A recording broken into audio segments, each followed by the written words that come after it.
let's talk about the basics of student learning outcomes. Student learning outcomes are most often referred to as SLOs. They're statements that specify what students will know, be able to do, or be able to demonstrate when they have completed or participated in a program, activity, course, project.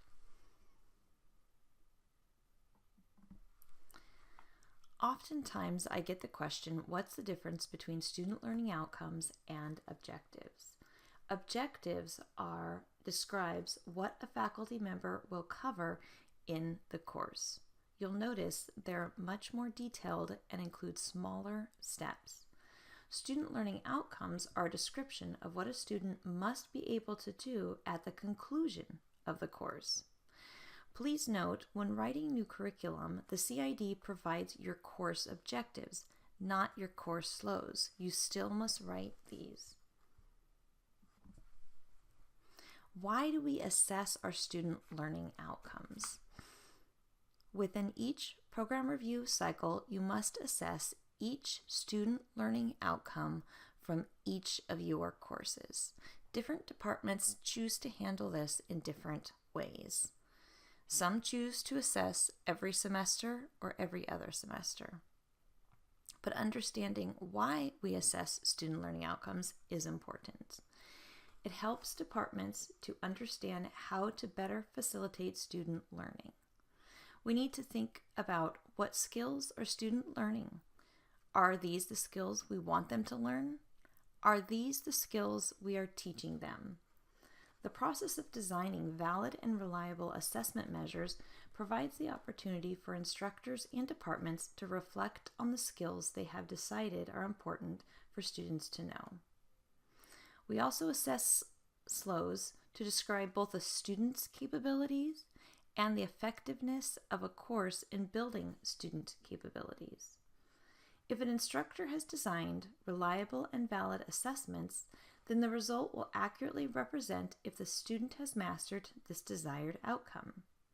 When an instructor and/or department takes the time to analyze the data from a course outcome, it might indicate the course needs a redesign to better teach the missed outcome. This statement can be difficult for instructors, but it really gets to the heart of the purpose of assessment.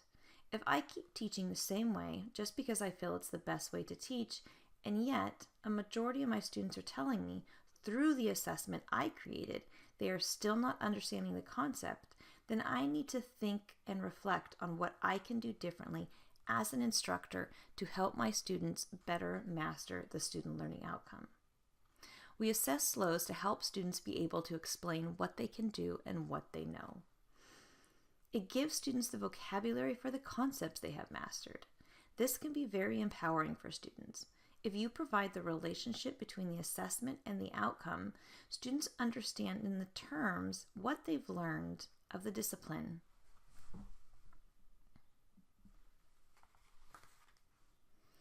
What is the process of creating SLOs?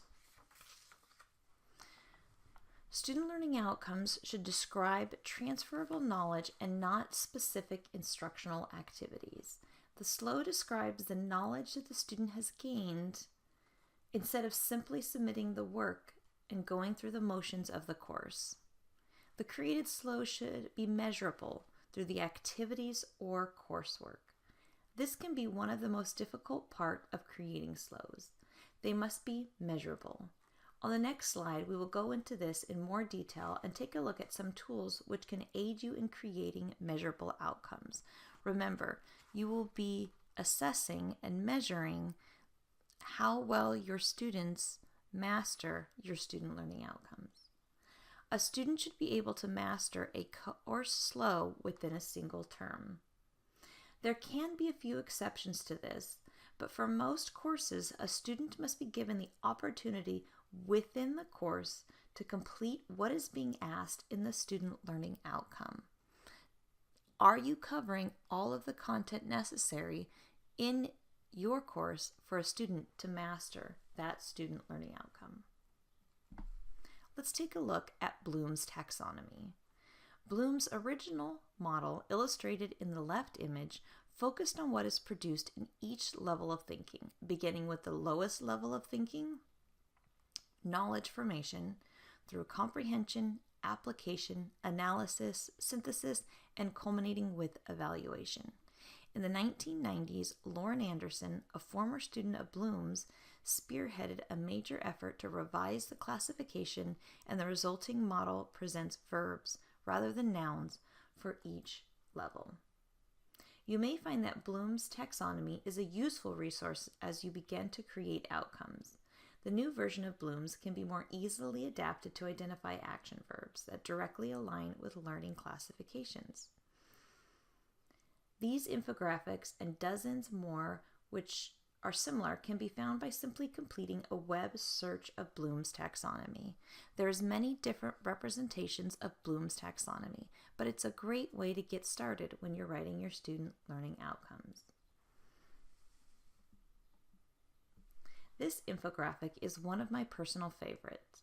It clearly labels the progression from lower order thinking, otherwise known as LOTS, to higher order thinking skills, or HOTS. You can utilize the action verbs provided below the skills to create measurable outcomes for your course. First, decide, is this a lower order thinking skill course or outcome, or is it a higher order thinking skill or outcome? And then decide which of the verb and the corresponding skills below you will need to begin your student learning outcome.